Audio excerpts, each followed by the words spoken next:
Sus años de experiencia en política internacional crean el calibre necesario para analizar los asuntos principales de nuestra nación y el mundo. Armando Valdés está en Radio Isla 1320. Esto es Sobre la Mesa. Muy buenos días, estamos aquí en Sobre la Mesa. Les habla Ramón Luis Nieves. Estoy en sustitución y estaré en los próximos días en sustitución del amigo y hermano Armando Valdés Prieto, quien, como algunos de ustedes saben, va a estar atendiendo y está atendiendo ya unos asuntos familiares de mucha alegría para él, para su esposa y mi amiga Lara Mercado. Así que les deseo a Armando y a Lara todo el éxito del mundo en estos días. Y obviamente pues estaré en la difícil tarea de sustituir a Armando aquí en Sobre la Mesa, y me siento muy contento de estar aquí. Como algunos de ustedes saben, pues estuve como panelista en Sobre la Mesa junto a Aníbal Acevedo Vilá cuando estaba en el programa, yo creo como por 2 años. Estaba aquí todos los lunes con el amigo Kenneth McClintock. Así que me siento aquí como en mi casa. Así que muchas gracias y vamos a comenzar con los temas de análisis. Antes que todo, mi abrazo y mi solidaridad con todos los conductores que están transitando por el expreso de Caguas a San Juan y las calles aledañas. Yo vivo en Cupey, así que tuve que tomar unos atrechos que terribles para llegar aquí a la estación. Aparentemente hay una manifestación en medio del expreso. En algún momento, cuando pude integrarme a la parte del expreso donde ya no hay mucho tapón, parece que había una manifestación allí interrumpiendo el tránsito. Había muchos policías, pero ya sabremos, ya tendremos información de qué es lo que de qué era la manifestación. Pero obviamente yo no le puedo decir aquí a nadie cómo protestar, y eso pues es una pretensión bien grande, pero está fuerte para todas las personas que estamos yendo a nuestras labores, al trabajo, a la escuela, etcétera, pues tener estos percances en el tránsito. Así que a los conductores, mucha paciencia, hagan las llamadas pertinentes a los centros de trabajo, de que están en camino y vamos a llegar todos sanos y salvos. Vamos a atender varios temas hoy en Sobre la Mesa. Como sabemos, más adelante se integra la periodista Yolanda Belja Arcelay y tendremos un intercambio sobre los temas del día, y así como los invitados de los lunes más adelante.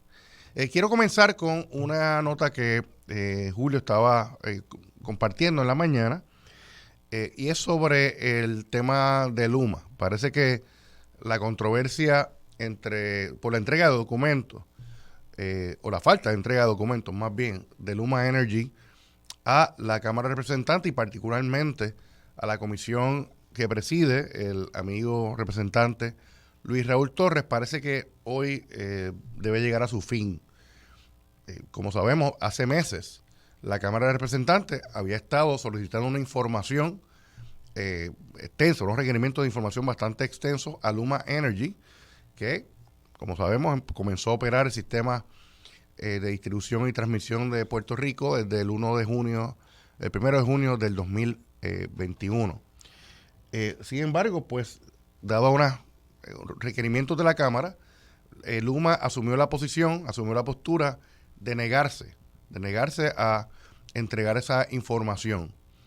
Y eso llevó el tema a los tribunales, no solamente al Tribunal de San Juan, sino que se elevó al Tribunal Apelativo, Tribunal Supremo, se intentó de ir al Tribunal Federal, y con todo y eso, pues, en lo que terminó el desenlace de ese drama de los documentos que llevaba meses fue precisamente una orden de arresto contra el principal directivo de Luma Energy, Wayne Stensby, que, como sabemos, por la semana pasada él estuvo en la oficina de su abogado, y como el compañero y amigo de Tono Andreu, el abogado de Wayne Stensby, estaba explicando y conversando con Julio hace unos minutos, pues precisamente no es que él estaba ni prófugo de la justicia ni nada, sino que él estaba en la oficina de su abogado, Wayne Stensby, aquí cerquita de la estación y de mi oficina también, y aparentemente estaba en un diálogo con los alguaciles de San Juan sobre el tema de la orden de arresto que se resolvió, como sabemos, ese mismo día. Ahora bien, vamos a los méritos. Bueno, y para terminar el relato de lo que ha estado ocurriendo, el representante Luis Raúl Torres ha estado haciendo unas expresiones esta mañana de que aparentemente ya durante el día de hoy va a resolverse la controversia sobre la entrega de documentos, y se supone que los abogados de la Cámara de Representantes y de Luma Energy estén radicando una moción conjunta. Básicamente la Cámara entendiéndose satisfecha con la entrega de documentos. Claro, el tema no para aquí, porque ahora la comisión que preside Luis Raúl Torres va a estar evaluando toda la documentación entregada por Luma y podrá hacer requerimientos adicionales. Pero vamos a los méritos. Luma Energy cometió un gran error, tanto legal como de relaciones públicas. O sea, tú no puedes llegar a Puerto Rico en un ambiente donde hay mucha suspicacia con el contrato que otorgó el gobierno del PNP, particularmente Ricardo Rosselló, luego Wanda Vázquez, y que Pedro Pierluisi pues no ha dicho que esté en contra del contrato tampoco, sino al contrario. Y tú no puedes llegar a Puerto Rico en este clima de suspicacia y asumir la posición de que no vas a entregarle documentos a la entidad que precisamente creó a la Autoridad de Energía Eléctrica, que es la legislatura, cuyos activos tu empresa privada está operando. O sea, como se ha dicho tantas veces, Luma Energy es una empresa privada, pero fue contratada para operar un bien público, que son los activos de distribución y transmisión de la autoridad. Así que la postura de vamos a pelear, no voy a entregar documentos, etcétera, pudo haber sido otra. Pues, eso pudieron haber sentado hace meses con la Cámara, decir, mire, permítanos hacer la producción que ustedes están pidiendo, pero después que tengamos un protocolo de confidencialidad, porque si había una preocupación con información de empleados, etcétera, eso se puede atender. Eso no era gran cosa. Quizá era bastante trabajoso. Posiblemente algunos de los reclamos de la Cámara excedían lo que era lo ordinario que se pide en estos casos. Y había unos riesgos que atender, pero mira, eso se resuelve dialogando. Eso los abogados lo hacen todos los días cuando hay requerimientos de información, donde hay información que puede ser confidencial.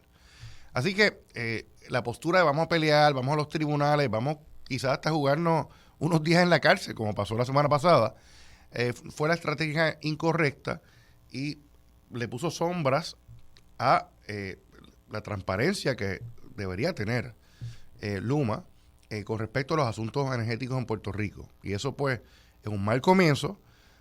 Luma va a seguir aquí, el contrato bien probablemente pues no se va a cancelar. Vemos que el gobierno de Pedro Pierluisi no ha dicho en ningún momento de que puede cancelar este contrato.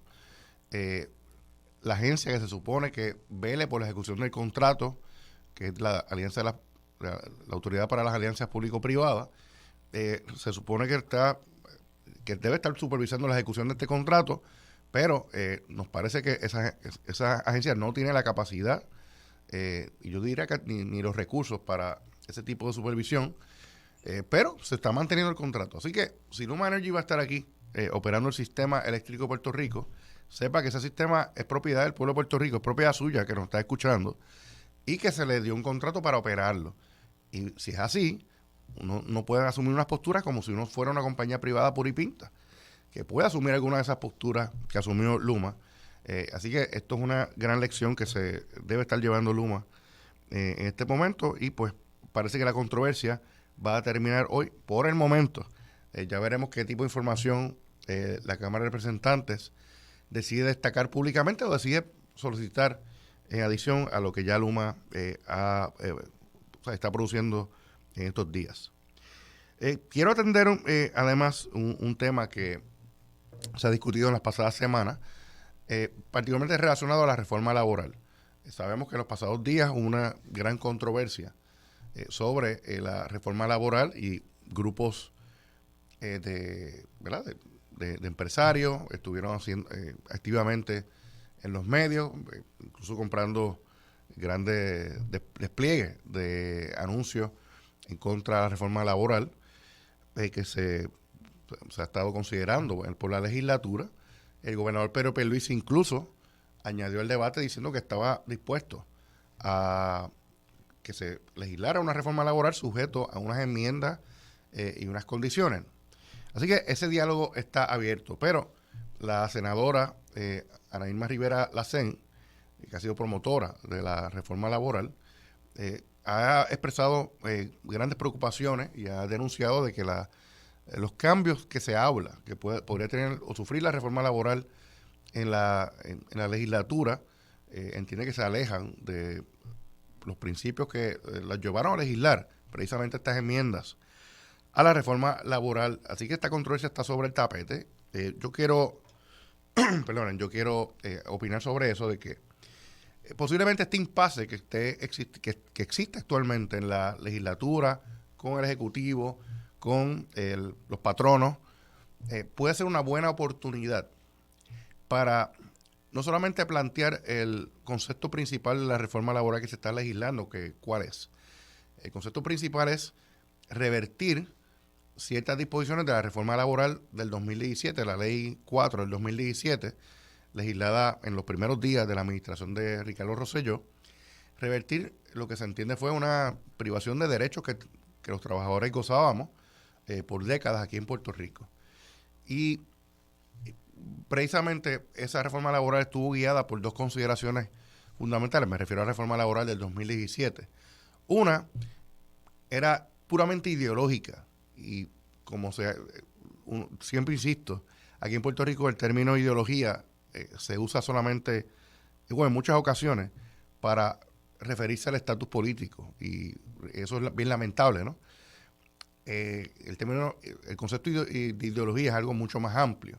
Y en este tema estoy hablando de la ideología económica de ciertos grupos, particularmente de la clase empresarial, que por décadas estuvieron denunciando que en Puerto Rico los trabajadores gozaban de muchísimos más derechos laborales que en otras jurisdicciones con las que podemos en teoría competir o en la práctica, como por ejemplo los estados de la Unión en Estados Unidos.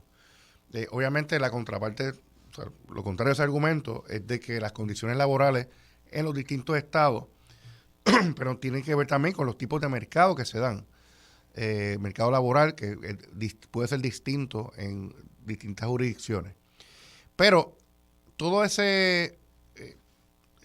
preocupación ideológica fue la que informó esa reforma laboral del 2017, pero además la Junta de Supervisión Fiscal desde el día 1 ha entendido de que de que había que reformar la ley laboral por el mismo concepto ideológico, y como quizá algunos recordaremos, en los primeros años de la Junta de Supervisión Fiscal, ellos estuvieron, particularmente el primero, estuvieron asumiendo como una causa el que se reformara o se revirtieran muchos derechos de los trabajadores.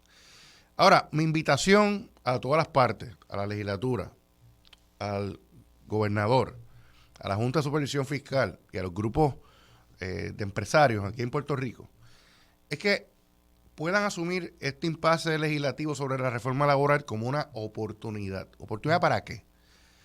Yo creo que es bastante limitado el objetivo de meramente revertir unos derechos laborales que se entendieron, fueron, ¿verdad?, masacrados para los trabajadores, tanto en la reforma laboral del 2017 como incluso, y hay que decirlo, unos años antes de esa reforma laboral, en el cuatrienio de Luis Fortuño, recordemos que se eliminó la paga doble de los domingos, ¿verdad? Beneficio que muchos empleados recibían, particularmente los que están en el sector de retail, ¿verdad? Pues yo creo que el interés de meramente revertir lo que se quitó en esa reforma laboral del 2017 es muy limitado. Y yo creo que en este momento hay que repensar el concepto mismo del trabajo, y yo creo que ya ha estado ocurriendo. Como todos sabemos, la pandemia aceleró los procesos de la pandemia y el encierro de la pandemia, que provocó la pandemia, pero además la tecnología. Esa combinación ha creado un nuevo tipo de trabajador. Una parte importante del país, de la clase trabajadora, poco a poco ha estado trabajando desde las casas, desde que estábamos en el encierro terrible causado por la pandemia del COVID-19. Y, de hecho, muchos trabajadores realmente han preferido y prefieren ese tipo de condición de trabajo, porque por distintas razones, entre ellas, que da flexibilidad para hacer otras cosas ¿verdad? En la vida, en sus vidas personales, etcétera. Al patrono también le ha dado ciertas flexibilidades también. Y así que hay que repensar de que si lo que queremos con la reforma laboral que se está considerando es meramente revertir lo que se eliminó en el 2017, o si puede ser la oportunidad para plantearnos como país qué tipo de trabajo, qué tipo de trabajador queremos y qué derechos va a tener ese trabajador y trabajadora en el mundo laboral, donde una parte importante de la población va a estar trabajando a distancia. Y hay unos temas planteados sobre la mesa, precisamente, y de hecho el amigo representante del PIB, Denis Márquez, ha hablado de que él tiene un proyecto de ley que tiene que ver con el tema del ocio, de los tiempos de ocio que se tienen que respetar, en los tiempos de desconexión, más que ocio, de desconexión que debe tener el trabajador, porque tú estés trabajando en tu casa, no quiere decir que estás a expensas de que el patrono esté 24 horas ocupando tus espacios precisamente, y eso pues tampoco debe ser así. Así que yo invito y le recomiendo a la Asamblea Legislativa que tome en consideración y que tome este impasse como una oportunidad para crear las condiciones legales del nuevo trabajador y trabajadora de Puerto Rico en el siglo XXI. Así que vamos a una pausa y regresamos con Sobre la Mesa. Quédate en sintonía, conéctate a radioisla.tv para acceder y participar en nuestra encuesta diaria. Sobre la Mesa por Radio Isla. Regresamos a Sobre la Mesa, aquí por Radio Isla 1320. A los amigos y amigas que nos escuchan pueden comentar en las redes los temas que estamos discutiendo, y ahora quiero presentarles aquí a la amiga periodista Yolanda Beljarcelay. Buenos días, Yolanda. Hola, ¿cómo tú estás, Ramón Luis? Bien, gracias a Dios. Oye, te comenté que me gusta tu gorra que tiene ahí. Sí, este es el look post finca. Yo vengo de la finca y como el pelo está así, tú sabes, con la humedad, pues me deja ponerme un sombrerito para aquello del disimulo, ¿no? Qué bueno. Mira, aparte de que te he estado escuchando, pero antes de entrar a los temas, quiero felicitar de antemano a Armando y a Lara, porque, bueno, viene un miembro nuevo de la familia, es Amalia. Uh-huh. Amalia, así que ya mismito Lila tendrá compañera de juego. Y nosotros pues contentos porque aquí este taller de trabajo tiene muchos padres jóvenes. Uh-huh. Y yo digo que son héroes y heroínas porque en estos tiempos, ¿verdad? Es un reto grande tú decidir ser padre o madre. Uh-huh. Así que definitivamente le felicito de antemano. Y nada, pusiste el tema sobre tapete, el tema laboral, ¿verdad? Uh-huh. De hecho, hoy vamos a tener con nosotros a un miembro de Victoria Ciudadana, que es Bernardo Márquez, que escribió la semana pasada una columna muy, muy buena.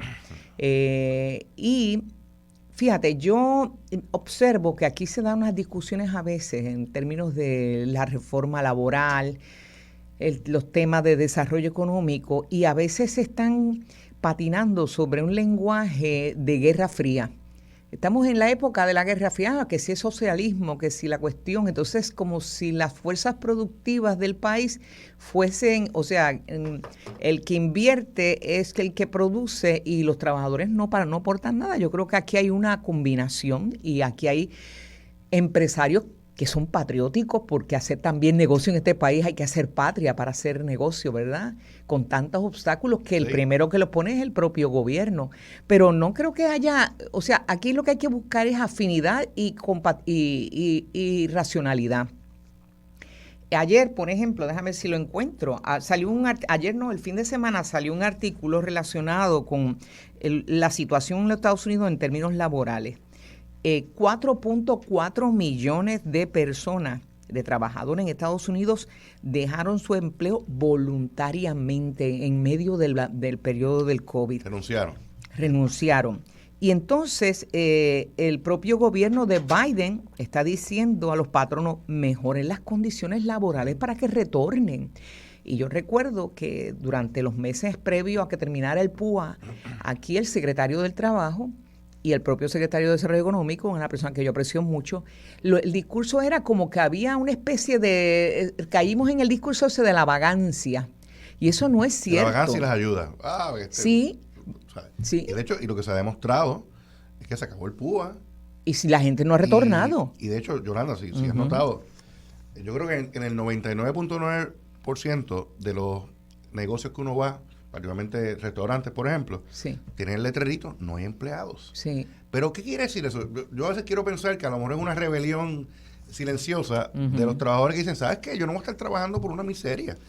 Y a lo mejor, y de hecho, no a lo mejor, ya está ocurriendo que negocios que pagaban el mínimo anterior, están subiendo el salario mínimo, están dando otras condiciones de trabajo por la desesperación, y quizás eso ayude a hacer otro tipo de reforma laboral en ese sentido, ¿verdad? Movida por los propios trabajadores y la necesidad de los negocios de tenerle empleados. Pues mira, tú has planteado algo que no es solamente Puerto Rico.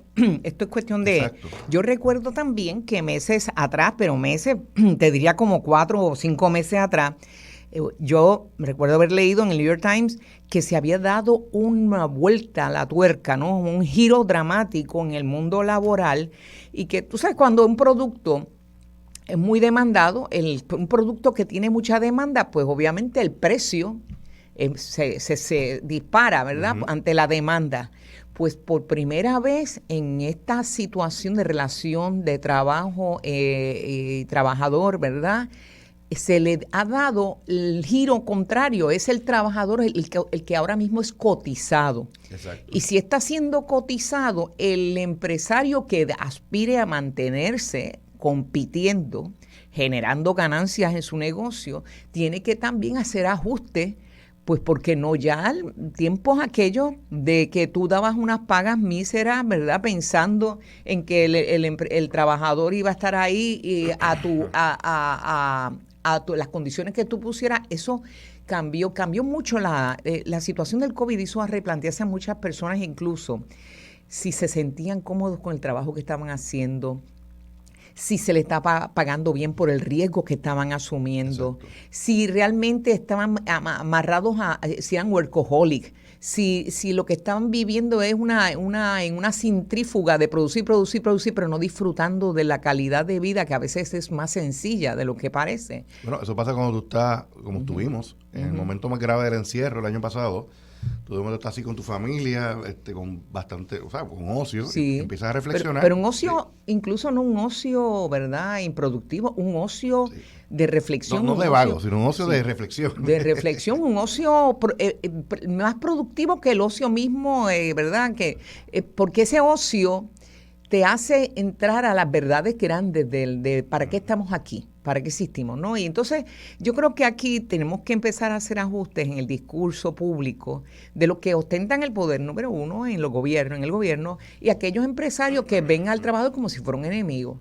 Yo creo que aquí hace falta conciliar cosas y lograr acuerdos y echar para adelante el país, porque el país necesita, sí, el trabajo. Y el trabajo, las fuerzas productivas son, el trabajador también es fuerza productiva. Yo a veces digo, las fuerzas productivas hablan como si fueran solamente los empresarios los que ponen capital. Pues no, mire, esto es una simbiosis, esto es todo junto, una combinación de fuerza.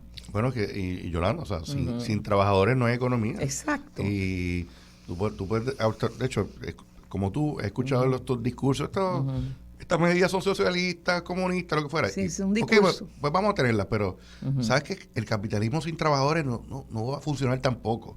Así es. Y pues yo creo que los empresarios y los grupos patronales deben enfocarse en que no en quitarle o limitar derechos de trabajadores, sino decirle al gobierno que le quite las trabas que tienen todos los días. Así es. Hemos hablado por ¿cuántas veces en tus años de periodista has escuchado sobre el tema de los permisos? Ay, bendito. Que mira, ha mejorado en muchos aspectos, y eso hay que darlo, ha mejorado en muchos aspectos, pero todavía sigue siendo un problema.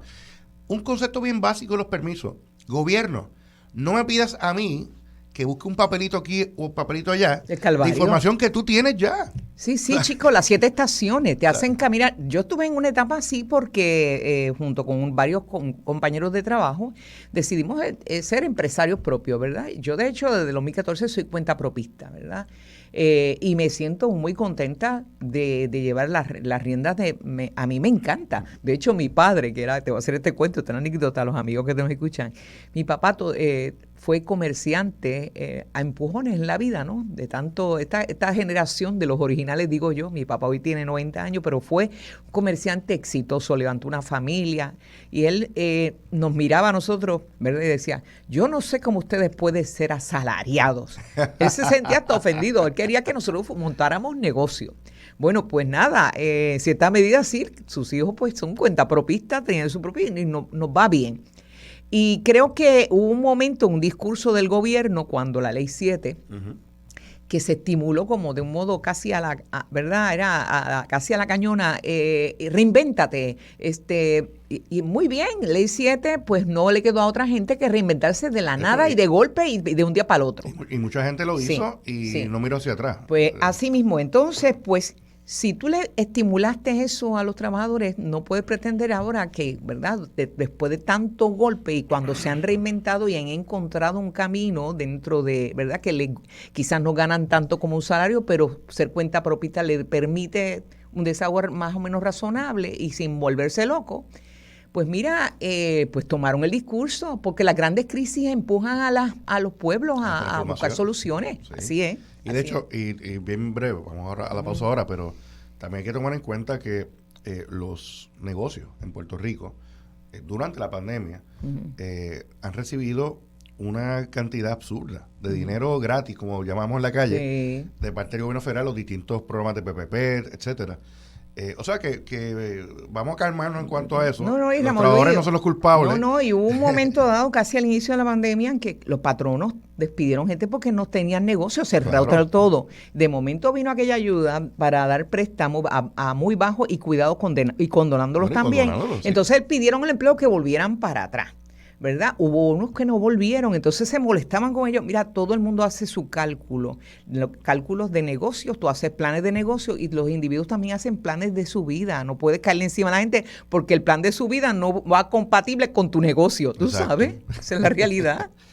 Bueno, Yolanda, vamos a una pausa y volvemos a Sobre la Mesa. Quédate en sintonía, conéctate a radioisla.tv para acceder y participar en nuestra encuesta diaria. Sobre la Mesa por Radio Isla. Buenos días, regresamos aquí a Sobre la Mesa. Les habla Ramón Luis Nieves en sustitución del amigo Armando Valdés. Y estoy aquí junto a Yolanda Vélez Arcelay.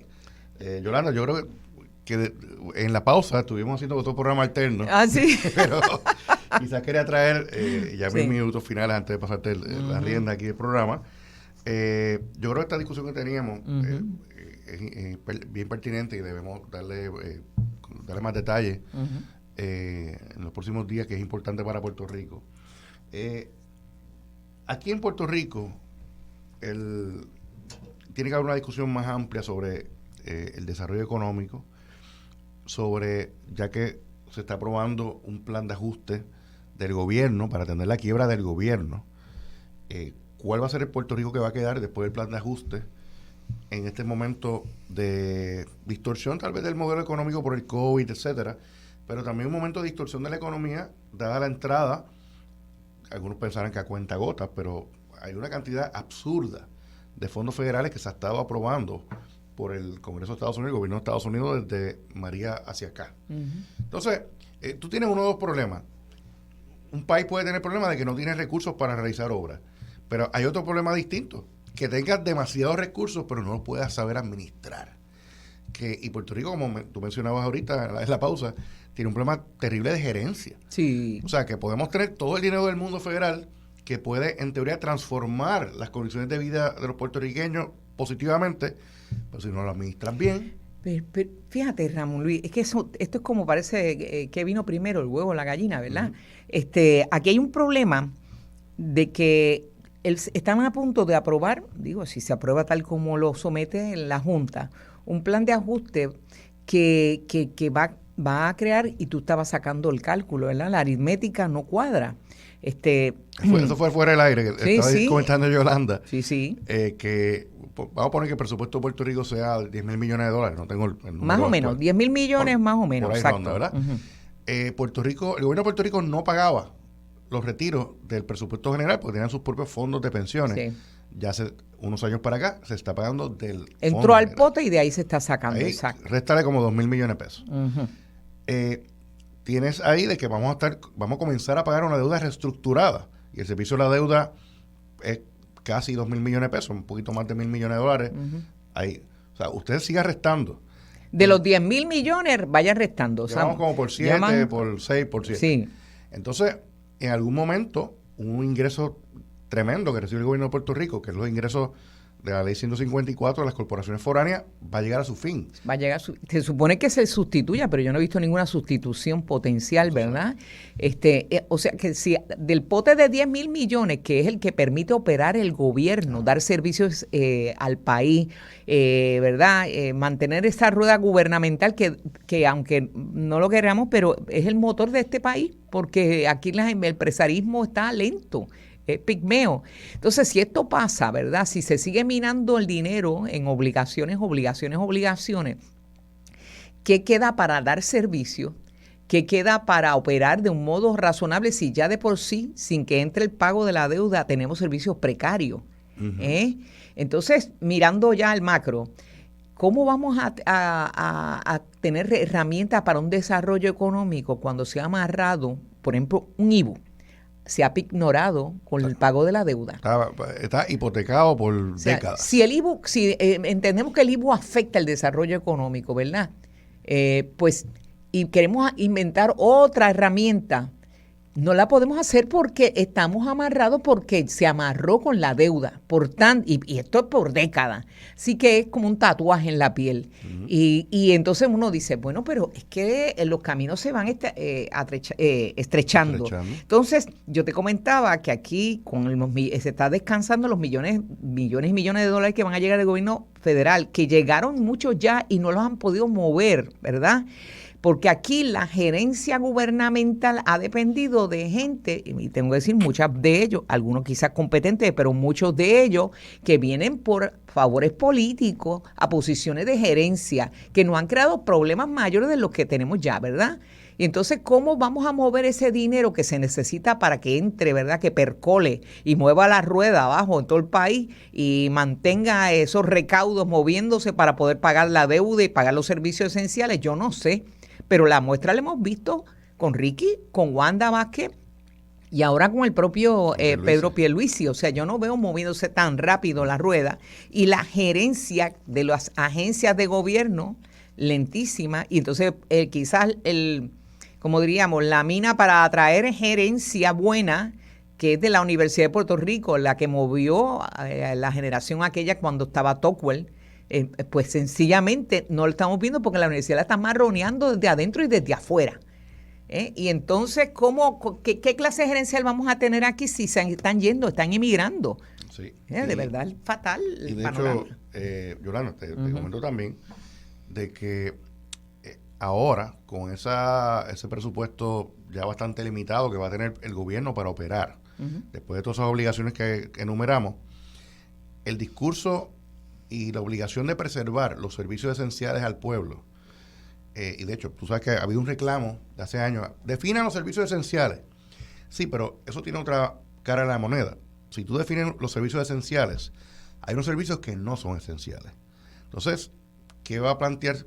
Una posibilidad que gobiernos del futuro va a tener que plantear, ¿sabes qué? Lo que yo considero servicios no esenciales, va a haber que cerrar agencias y despedir empleados.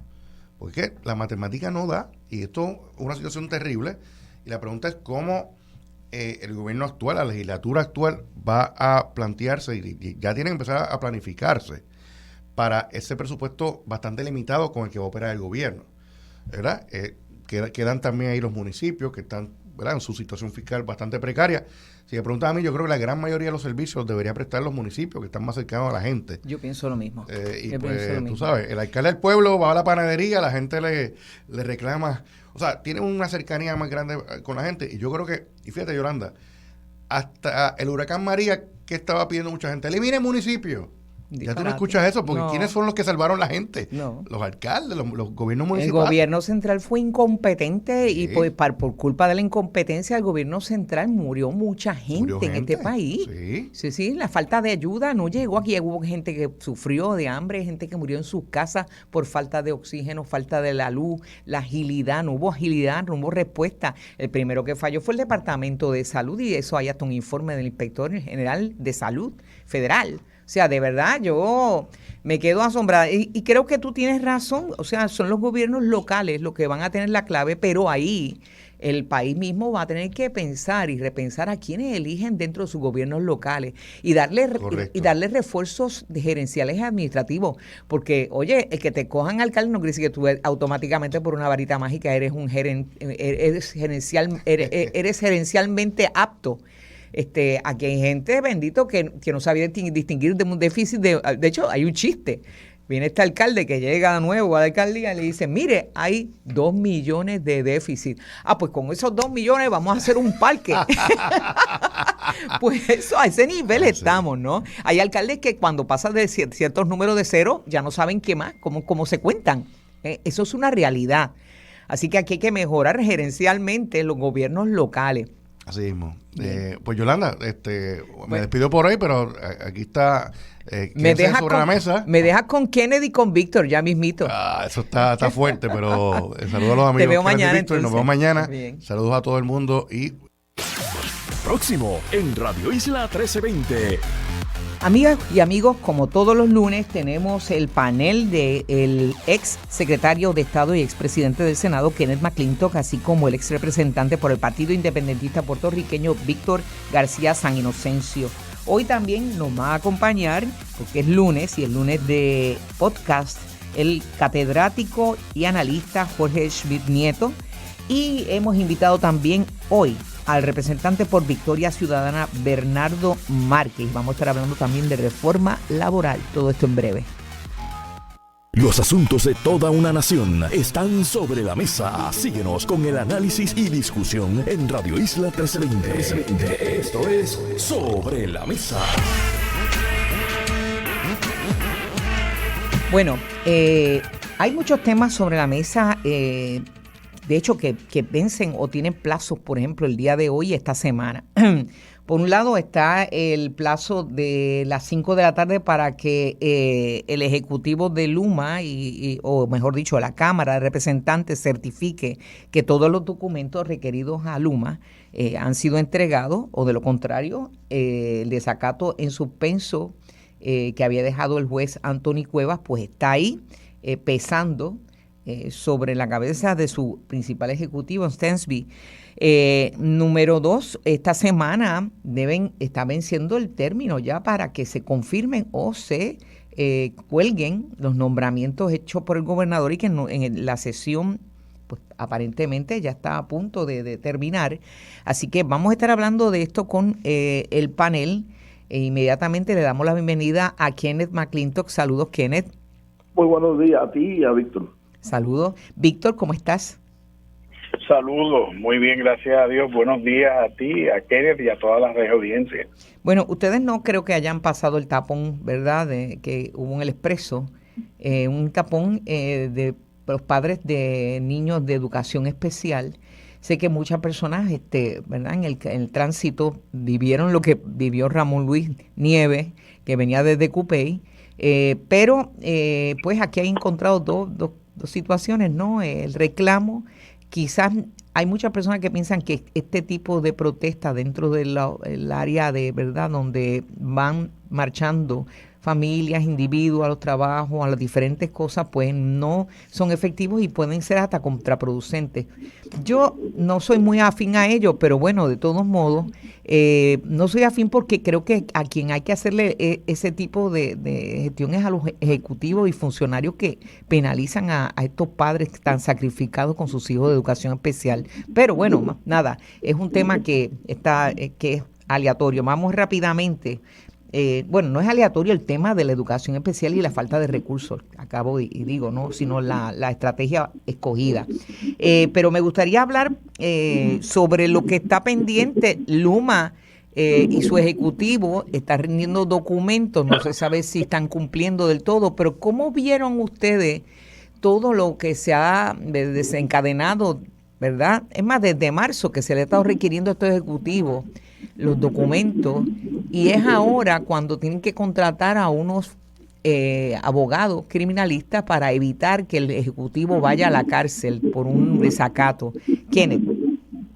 Bueno, yo creo que el tribunal tiene que decidir a partir de las 5 de la tarde esta tarde si Luma ha desacatado al tribunal, no sometiendo la información que legítimamente la Cámara ha requerido que ellos sometan desde hace ya varios meses.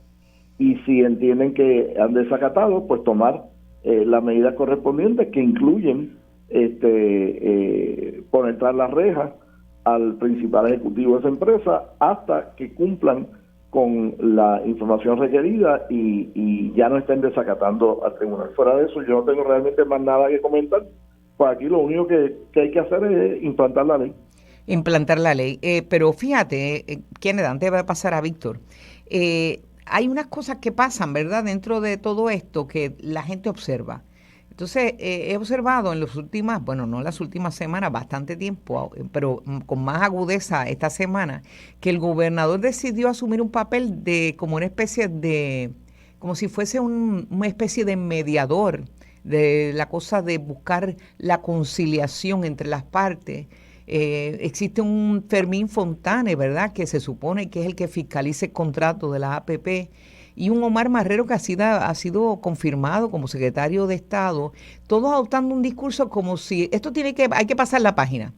Y yo entiendo que hay cosas que como si la operación de Luma dependiera de los papeles, ¿no? Se supone que estén operando y que la página haya pasado, ¿no? En términos de operar. Pero ese papel pasivo y de observador y de conciliador del gobernador entre la Cámara de Representantes, que está exigiendo desde marzo documentos, y ahora tener que ver esto y que un juez tenga que intervenir y que tanto gasto de dinero de abogado y el país tenga que observar esto y que el país se quede hasta, asombrado de la actitud, ¿verdad?, temeraria de este funcionario. ¿A ti no te parece que hacía falta un poco más de energía por parte del gobierno, de fortaleza o del mismo Omar Marrero o de Fermín Fontane, que es el de la APP? No, mira, esto es un asunto que está ya en la rama judicial, está sub judice. Yo creo que ya es cuestión de que el juez haga las determinaciones correspondientes y si no están cumpliendo, que ponga en vigor la ley, de la misma manera que lo hacen todos los días con padres que no están pagando las pensiones alimenticias.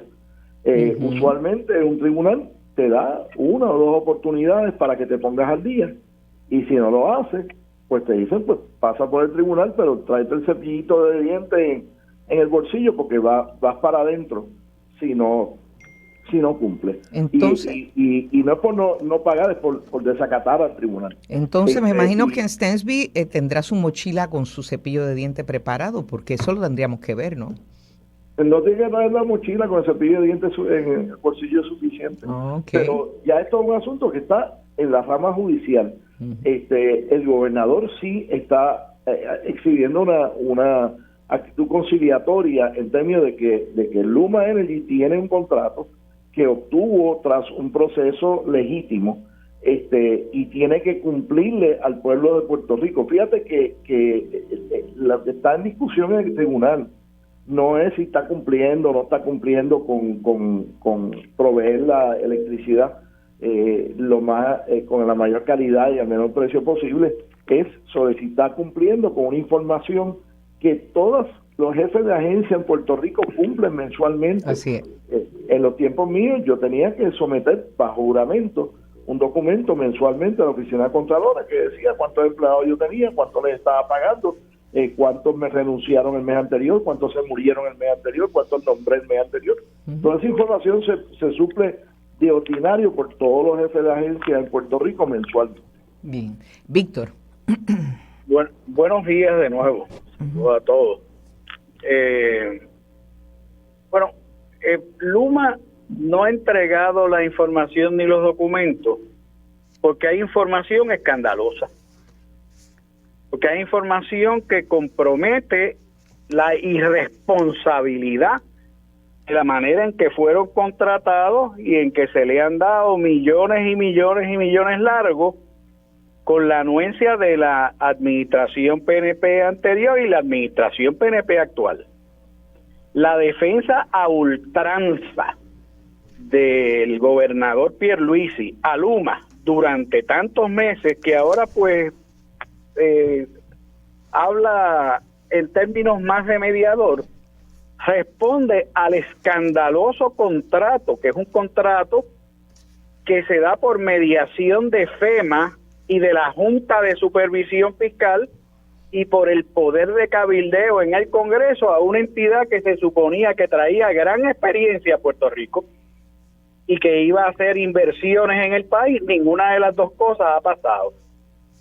El gobierno les adelantó una línea de 750 millones de dólares y además le pagó 115 millones de dólares para que operaran por un año en un turismo escandaloso, gastando a pluma abierta en los hoteles más caros, en los restaurantes más caros, y todo eso es lo que anda ahí detrás. Eso es lo que anda ahí detrás en esa documentación, que tan pronto el país la reciba, se va a dar cuenta de que es un doble escándalo de malgasto de dinero en una entidad que fue quebrada, y en segundo lugar de malgasto de dinero que va a las facturas de cada familia puertorriqueña y cada comerciante puertorriqueño cada mes. Pero me gustaría puntualizar algo. Me parece que sería una desvergüenza que la Cámara de Representantes no le exija el pago de honorarios de abogados personales, no de la corporación, al señor Stetsby, porque esto es un desacato a él, y creo que sería una irresponsabilidad que también nosotros tuviésemos que pagar la partida de honorarios de abogados en nuestras facturas eléctricas. O sea, a él no le paga, a él en su carácter personal, no, él no puede facturar eso a energía eléctrica, ¿o sí? Bueno, yo entiendo que no, pero eso es un asunto que habrá que dilucidar. Lo que diga el contrato él con y hay que exigir que la Cámara de Representantes, que dicho sea de paso, se ha tardado demasiado en promover esta acción de desacato civil, también exija el pago de honorarios de abogados y velar, no sé si la Comisión de Energía o qué organismo, que no salga un solo centavo de la factura del pueblo puertorriqueño para pagar cientos de miles de dólares en trámites legales. 2 veces fueron al Tribunal Supremo a obstaculizar la entrega de una documentación e información que sabemos es bochornosa y escandalosa, y por eso la han escondido. Yo lo único que puedo decir, ¿verdad? Porque he observado el papel de este Fermín Fontanes, de la entidad que se supone que fiscalice la APP, ¿verdad? El otro día, hará como, ya no me acuerdo si son 2 semanas, hicieron una vista en la que, si no es por la intervención del representante del consumidor, la persona enviada por Fontanes a esa vista planteaba, hemos afinado bastante, todo está muy bien, lo que falta son unos detallitos, decía ella, se me escapa el nombre, ella decía, en cumplimiento, en respuesta al cliente, muy bien, han mejorado muchísimo. Entonces, cuando se le pregunta, y en términos de reparaciones, ¿verdad? Porque responder un teléfono, mejorarlo puede mejorar cualquiera. En cuanto a reparaciones, lo que a los amigos en el tapón, ahora mismo, los en sus casas, que tienen apagones en sus casas, la respuesta ha mejorado, porque se supone que para eso se dio un contrato a Luma, para mejorar lo que traía energía eléctrica, que bastante mal era. Y ahí no ha habido mejoría. Entonces, digo, ya estamos en noviembre, ya deberíamos ir viendo un sendero, ¿verdad? Y no observo como que, entonces los que se supone que fiscalicen parecen felices. Esta funcionaria parecía que venía de hacer compras en el supermercado. Y si no es porque el representante de los consumidores, Torreplaca, estaba allí, pues no se rinde cuenta, no se cuestiona. Parecería que este nivel de arrogancia de este funcionario y esta de no que no me toquen, ha sido alentado por esa dejadez de lo que se supone que fiscalicen, me parece a mí, ¿no? Sin duda alguna, Yolanda. Esto ha sido alentado. Este señor cree que tiene licencia para matar. Yo te recuerdo y les recuerdo a los radioescuchas que este señor pretendía justo en el momento antes, después de haberse fututeado un año de presupuesto pagado por el pueblo de Puerto Rico, casi un año, en el momento crítico de finiquitar el acuerdo, este hombre exigía que se le eximiese de responsabilidad civil a Luma. Sí. No sé si lo recuerda, sí, una cláusula adicional en el contrato. Sí, sí. Y estos abusadores abusan porque traen la tradición de abusar, pero además porque encuentran en funcionarios laxos la alfombra donde limpiarse los pies, donde limpiarse los zapatos. Y eso es como, o sea, no es que lo alienten, es que lo comparten. Es un asunto que yo no quiero otra vez traerlo porque le levanto ronchas a Kenneth, que no es de ese mundo, pero es un asunto de gente que habita en burbujas y no siente ni padece lo que padece la inmensa mayoría de los puertorriqueños, que le van a estar guardando las facturas mes a Luma y a quienes los han endosado. Bueno, de verdad que hay que estar poniendo el ojo más allá de los documentos que entreguen, pendiente a cómo se supone que mejore el servicio. Hay como 40 nombramientos ahora mismo empantanados en la legislatura, entre ellos el del secretario de Educación, Eliezer Ramos Pared. De hecho, pues la protesta hoy en el nombramiento de él no está ante el Senado. Bueno, pero lo que parece... No está. Uh-huh.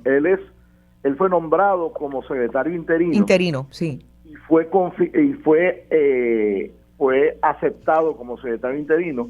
¿Y se quedará interino? No está pendiente. Hay muchos nombramientos pendientes. ¿Cuánto tiempo puede sostenerse un interinato, Kenneth?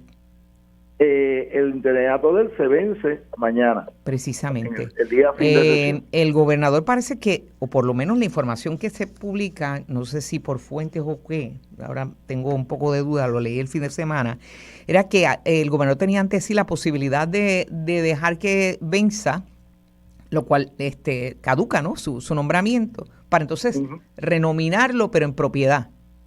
Sí, no renominarlo. O nominarlo, vamos, sí. Tú tienes razón, nominarlo en propiedad. Y eso podría hacerlo, y eso sería no un interinato, sino que sería un nombramiento de receso, que entonces podría durar hasta el 30 de junio del 2022.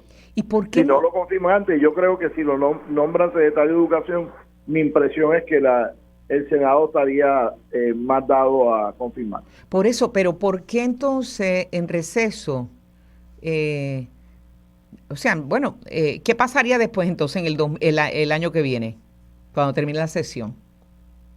Si para el 30 de junio un nominado en propiedad no ha sido confirmado, cesa en el cargo. ¿Y cuál es el problema? O sea, que pregunto, ¿verdad? Parecería como si no hubiese una... Estás hablando con el presidente número 13, no con el presidente número 16 del Senado. Esa pregunta se la tienes que hacer al presidente del Senado actual. No solamente al presidente, sino al gobernador. O sea, parecería que este funcionario es bueno para que corra como interino, para que corra en receso, pero no para nombrarlo. Bueno, pero recuerda que el Senado ya dispuso de 2 nombramientos en propiedad. Así que esto tiene... Pero parece que este funcionario, no es que sea tampoco, ¿verdad?, la última joya en la corona, pero me parece que dentro de todo ya viene de haber sido confirmado en el pasado por una legislatura anterior, hizo su trabajo dentro de educación especial. Ahora mismo hay issues dentro de educación especial y hay asuntos que tienen que resolverse, pero ¿cuánto afecta que esta persona esté ahí dando bandazos dentro de esa posición, ¿verdad?, sin una certeza? ¿Qué te parece, Víctor? Víctor, ¿tú estás ahí? Sí, me parece que aquí el problema de fondo es otro. Uh-huh. El problema es que el PNP no tiene ninguna prisa de que se nombre a nadie en propiedad, porque en su licencia de control político de las agencias, ellos ya tienen al excomisionado electoral del PNP mandando allí dentro del Departamento de Educación. De manera que la persona que está ocupando ese interinato no es el que está tomando las decisiones que realmente atañen a la repartición del bizcocho. Eso también lo sabe todo el Departamento de Educación. Ojalá y se metan en las oficinas de compras del Departamento de Educación. Ojalá y miren la francachela que hay. Bueno, ha habido varios atisbos. Y la contratadera que hay. Pero para eso hay otros agentes políticos allí dentro. Por consiguiente, es inmaterial. Claro está. El récord del hombre en educación especial tampoco es bueno. Pero, otra vez, están aquí uno no sabe cuántas cosas ya negociaron o se están negociando entre la mayoría senatorial y la administración Fortuño, la mayoría. La administración Pierluisi. Precaria. Y la administración Pierluisi. O entre Tatito Hernández y la Cámara y el gobernador Pierluisi. Uno no sabe qué arreglos hay desde la claudicación de la aprobación, de dar paso a la aprobación del plan de ajuste. Uno no sabe cuántos pactos hay y qué intercambios hay, pero eso está sucediendo y claro, yo no soy especialista en la materia. La gran alianza aquí la vimos con De Castro Fund y otra gente en el Senado para darle al oxígeno a la administración popular. Bueno, negociaciones, por ejemplo, parece que la Comisión Estatal de Elecciones, por lo que se publica en el periódico El Vocero, si no me equivoco, se está hablando de la posibilidad de una especie, en el Nuevo Día, de una especie de canje, claro, esta información de fuentes, vuelvo y aclaro, ¿no? Una especie de canje de la presidencia de la Comisión Estatal de Elecciones, o sea, confirmar a cambio, según dice el Nuevo Día, me llamó la atención, a cambio de una vacante del Supremo o de la Oficina de Contralor. Me llama eso la atención porque me parece como que un poquito desproporcionado el canje. ¿No les parece a ustedes si eso es así? Y además, habiendo todavía sobre el tapete que hace falta una reforma o modificar los graves errores que tiene algunas partes, algunas secciones de la ley electoral, que la vimos y la sufrimos durante las elecciones pasadas. Kenneth. Mira, yo realmente creo que eso es altamente especulativo. El artículo menciona eso y entonces uno sigue leyendo el artículo para enterarse de los detalles y no hay detalles en el artículo. No. Así que para mí es más importante si surge otra vez la votación en reconsideración de la reforma universitaria hoy por ahí.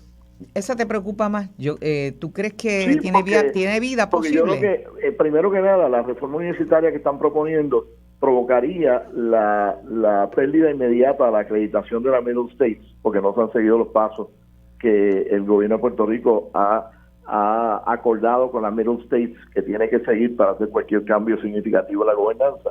Segundo, es una reforma de la UPI, no una reforma universitaria, porque universitaria incluye a los 180,000 estudiantes universitarios, de los cuales solamente 55,000 son de la UPI. Las demás instituciones, esos estudiantes también tienen derecho a ser protegidos por el Estado. Y tercero, no están mirando cosas como la calidad de la enseñanza que se ha deteriorado a través de los años. Hay muchas personas que se gradúan de la UPI y no son fluentes ni en inglés ni en ningún otro idioma. En muy pocos lugares del mundo eso ocurre. Y la compensación que están recibiendo los profesores está por debajo de la compensación que reciben profesores universitarios en instituciones estatales en los estados. Así que creo que hay un montón de otras cosas que son más importantes para reformar en la UPI, que quién va a gobernar y quién va a ser el miembro de la Junta de Gobierno y todo ese tipo de cosas. Víctor. A los estudiantes lo que les interesa es recibir una educación de calidad, y a los profesores lo que les interesa es recibir una compensación comparable con lo que su profesión recibe en otras partes de nuestro país. Víctor, rapidito, que se me bien rápido, creo que no conoce bien los fundamentos de la ley número 1 de 1966, que es la ley que estableció el régimen todavía vigente en la Universidad de Puerto Rico. Esa ley no trata de la educación universitaria privada, de lo que trata es precisamente de la educación de la universidad pública. El proyecto de ley que está siendo considerado y que va a pedir hoy la reconsideración, como reglamentariamente se puede, es un proyecto de ley que se origina fundamentalmente desde el estudiantado y el profesorado de las 11 unidades institucionales del sistema de la Universidad de Puerto Rico. No es una cosa sacada de un sombrero de mago, es parte de una discusión que ha sido muy larga, porque lamentablemente la Universidad de Puerto Rico, salvo honrosas excepciones, ha sido un nido de politiquería y control desde Fortaleza de toda la vida. Así que ese es el contexto. Eso es correcto, eso es cierto, eso lo hemos visto en vivo y a todo color, pero de todos modos nos tenemos que ir a la pausa. Gracias, es un tema para haberlo abarcado un poquito como más tiempo. Gracias a ambos. Vamos a estar hablando con el doctor Jorge Schmidt Nieto precisamente de este y otros temas. Quédate en sintonía, conéctate a radioisla.tv para acceder y participar en nuestra encuesta diaria Sobre la Mesa por Radio Isla. Bueno, quiero dar rápidamente las gracias a Manuel Morales Jr., presidente de Negocio de Familia, por enviarme su monografía de Puerto Rico, Futuro Económico, Utopía o Distopía. Lo voy a leer con mucho interés, me parece que va muy a tono con los que estamos discutiendo aquí. Y vamos rápidamente a darle la bienvenida a Jorge Schmidt Nieto, analista y catedrático. Saludos, ¿cómo estás? Saludos, muy bien, buenos días. Qué bueno, pues nada, estoy sirviéndote en la mesa como tema, lo dejamos un poco en el aire con los anteriores panelistas, en la reforma universitaria que se está discutiendo. ¿Qué te parece los pros y contras que se han estado, ¿verdad?, señalando sobre esta reforma que se está discutiendo en la legislatura? Es un cambio, hay muchas innovaciones y es natural que se reciba con reserva de parte de mucha gente, porque los cambios, cualquier tipo de cambio, bueno o malo, siempre incurre en un costo, en un tipo de trauma pequeño o grande. Así que es natural que haya resistencia. Pero el proceso esto se dio en un proceso bien serio desde que Abel Nazario era senador, en el momento que dirigía la Comisión de Educación. Y mucho antes, la ex senadora, se me escapa el nombre, que fue aspirante a San Juan, a la alcaldía de San Juan, también por el Partido Popular hace varias décadas. Ostolaza, correcto. Sí, claro. Uh-huh. Aquel proyecto también fue hecho con mucha seriedad y uh-huh. llegó muy lejos y no se llegó a firmar, pero también aquel proceso fue un proceso bien hecho. Y también le dio un reto. Allí fueron alguna gente de la universidad, había una propuesta que él estaba haciendo de cómo iba a reformar la universidad, y fueron allí a decirle, porque usted no nos consulta a nosotros, y él le dio un reto, dijo, pues tráiganme aquí un proyecto que sea aprobable, uh-huh. y hablamos. Y entonces, pues nada, ahí comenzó, pero lo cogimos en serio, uh-huh. y salió un proyecto. Nada, lo que pasa aquí es que el principio, lo que hay detrás de todo esto es el principio de cómo se gobierna la universidad en este proyecto, es bien diferente a cómo se gobierna ahora. Pon en condición a los amigos que nos escuchan, que quizás no están tan conectados con el tema universitario. Pues nosotros tenemos el modelo de muchas universidades públicas de Estados Unidos, que es que tienen una junta de gobernadores, una junta de gobierno, de síndicos, que los nombra, casi todos los nombra el gobernador o gobernadora o gente así, pero que tiende a ser gente como prominente, personas como filantrópicas, que les interesa su universidad, pero que no tienen conflicto de interés porque no trabajan con la universidad y pueden tomar decisiones aparte y sabias. Ese es el concepto. Pero no cambian cada vez que no hay ese cambia cada vez que cambia el gobernador, no cambia la junta completa y vuelven unos nuevos, uh-huh. No cambian los rectores y los presidentes, hay mucha estabilidad. Y entonces, no se pide desde Fortaleza que cambien al rector tal más cual, etcétera, como a solamente cuando tienen unos términos esas personas, y cuando se acaba, pues el gobernador nombra a los que están vacantes. Uh-huh. Pero yo estudié en New Jersey, en la Universidad de Rutgers, y allí solo hubo un cambio. Cuando llegué, poquito después que llegué, acabó el término del presidente de la universidad y después ya no cambió más. Uh-huh. Yo recuerdo, cuando yo era una niña, ¿verdad? Cuando la época de Jaime Benítez, que duró, ¿cuántos años tuvo Jaime Benítez en la universidad? Casi en un reinado, ¿verdad? Pero luego entonces cuando vino la alternancia de los partidos políticos y entró la administración de Luis Aferré, cómo impactó también la universidad y vino el cambio. Mellado Parsons, ¿verdad? Me parece que era como, no me acuerdo ahora mismo si estaba en el Consejo Superior no recuerdo cómo era el que se llamaba el organismo, pero sí hubo, ahí empezó la alternancia en los partidos, en los gobiernos y la alternancia en la universidad como si fuera un apéndice de los partidos políticos. Así es correcto, y entró la politización y entonces el modelo... entró mucho antes, ¿verdad? Porque también Jaime Benítez era un ente muy político, pero bueno, sí. No, definitivamente estaba politizada, pero entró a nivel de nombramientos internos, ya la microadministración se politiza, y nada, pero entonces esto tiene unos modelos. También hay unas universidades en Estados Unidos que hacen esto y en España lo hacen en Santo Domingo. El modelo es que solamente para escoger las personas que administran la universidad, no es para que los poderes de esa persona sean maniatados, sino la manera de poner personas a puestos de poder. Pues por ejemplo, en muchas universidades en España los profesores y los que trabajan en algunos hasta los estudiantes pues votan por cierto grupo de personas, sí, como unos candidatos, pero no es una elección así como la pensamos nosotros, elecciones generales partidistas, pero sí hay unas personas por quien se vota. Y aquí, ese es el concepto que hay aquí. Pero y mira, Jorge, pero en medio de la discusión, ¿verdad? Esto surge en medio de la discusión que se está dando con la existencia misma de la universidad y las presiones y los recortes y la misma acreditación de la, ¿verdad?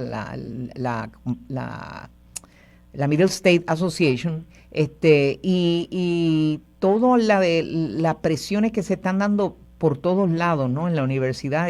¿Tú crees que haya ambiente para que se apruebe esto? Bueno, lo que faltó fue un voto, así que eso es bastante, hay ambiente, la probabilidad estaba a última hora. Si consideramos uno de los votos que no estuvo fue uno que dijo que iba a votar a favor y no votó en contra, porque no votó y yo creo que estuvo cerca quizás. Yo no sé cómo fue que el proceso. El senador de Carolina dice que fue atropellado el proceso. El Aponte Dalmau dice que fue atropellado el proceso. Quizás algunas de estas cosas podían negociarse. Quizás algunas personas piensan que se le daba demasiado poder a algunos de los sectores de la universidad. Pues quizás las proporciones se pueden cambiar. Bueno, lo importante es que lo que se haga no se haga con la prisa que ha provocado mucha chapuza desde el Capitolio, ¿verdad? Y en un momento que es tan álgido como está dándose cualquier cosa que se esté dando relacionado con la universidad, hay muchas presiones intestinas, hay un paro, hay tantas cosas a la misma vez y en acechanza, digo yo, por combinarlo con gobernanza, una acechanza por parte de la Junta de Control Fiscal y la misma existencia de la Universidad de Puerto Rico. Se nos acabó el tiempo, ¿me puedes creer?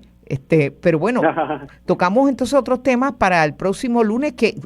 Háblame rápido de tu podcast, cómo conseguirlo. En streaming en YouTube se llama Analista de Política y ahí hay muchos podcasts ahí para que se entretengan un rato. Muy bien, pues gracias Jorge Schmidt Nieto, catedrático y analista. Vamos a la pausa y en breve regresamos con el representante Bernardo Márquez para hablar de la reforma laboral que está como haciendo aguas allí en la Cámara.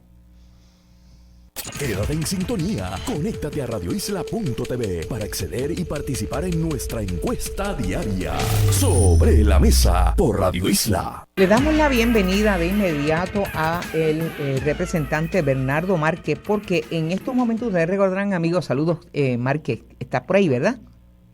Saludos, Yolanda, saludos a ti, al pueblo de Puerto Rico. Rápidamente, porque los amigos, ¿verdad?, recordarán que en el 2017 hubo la llamada reforma laboral de Ricardo Rosselló, en que hubo modificaciones dramáticas para muchos trabajadores en sus vidas y para los nuevos trabajadores.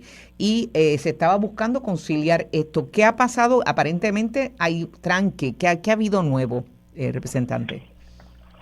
Bueno, nosotros hemos estado en conversaciones con la Comisión de Asuntos Laborales en Cámara y en Senado, porque, como recordarás, pues aprobaron versiones distintas en Cámara y Senado del proyecto de la Cámara 3. Eso está en un comité de conferencias, y pues sí, hay que reconocer que hay un tranque ahí en cuanto a las posturas de distintas delegaciones, de que en efecto esta medida restituya los derechos laborales que se vieron afectados por la Ley 4 de 2017, y ha habido toda una serie de elementos que han quedado fuera de esa versión que por la cual ha estado abogando la Cámara, elementos que a nosotros nos parecen básicos, como es restituir el periodo probatorio de 3 meses, restituir las licencias de vacaciones para todos y todas las empleadas a lo que eran 15 días, y la reforma laboral lo llevó a empezando en 6 días de vacaciones, lo cual obviamente es limitado, restituir la compensación extraordinaria de horas extra como una manera de desalentar que se tenga que estar trabajando horas extra y que se honre la jornada de 8 horas laborales, entre otros asuntos. Así que hasta estos momentos lo que hay es un borrador circulado el jueves pasado, me parece, por la Cámara, de lo que sería la propuesta de ellos de una versión final, y la resistencia de varias delegaciones, incluyendo la nuestra, del Movimiento Victoria Ciudadana, incluyendo el Partido Independentista, entre otras personas que han planteado que no es suficiente la restitución que hace esa versión, pero hasta el momento pues esa no es que tengamos conocimiento, no es la versión final, así que seguimos en conversaciones para ver si entre hoy y mañana surge una versión final. Nuestra senadora Ana Irma Rivera Lacen circuló una carta ayer a los presidentes de ambos cuerpos exhortándolos a sentarse a la mesa para encontrar un proyecto y una versión final que sea aceptable para todas las partes. Los puntos álgidos son en cuanto a la doble paga luego de con el flexi time, ¿no? Bueno, número uno, ese era el asunto que por las últimas semanas se venía discutiendo como el único asunto pendiente, lograr acortar cuánto se iba a pagar por horas extra si estás dentro o fuera de un acuerdo de flexitime, y se planteaba, ¿verdad?, que por lo menos se aceptara que luego de la 10ª hora se pagara doble, como de nuevo una manera de desalentar estas jornadas de trabajo excesivas. Sin embargo, cuando circula la Cámara este borrador que se circula desde el jueves pasado, vemos que se están echando para atrás con otros asuntos. Por eso menciono el tema del periodo probatorio como quizás el que más hiere la retina. Afecta a los jóvenes. Claro, y porque ya la Cámara, en la versión que salió original de acá, aprobada, y que luego va al Senado, ya había aceptado que se restituyeran los 3 meses. Así que eso se aprueba con 3 meses en Cámara, se aprueba con 3 meses en Senado, y ahora hay un virazón en donde regresa a los 6 meses. Y ese es un asunto que nos levanta banderas entre otros, que planteo como unas exclusiones que están haciendo para pequeños comerciantes, lo cual lo entendemos, pero en la medida en que incluyes ahí medianos comerciantes, que son compañías que tienen hasta 50 empleados, pues son empresas relativamente voluminosas, ¿no? Y pueden estar incluyendo a miles de trabajadores en Puerto Rico de algunas de las disposiciones que protegen a los trabajadores. ¿Crees que los anuncios estos de Puerto Rico, Puerto Pobre, que colocó un sector económico del país, haya impactado a los legisladores más conservadores dentro de la delegación, por ejemplo, mayoritaria del PPD?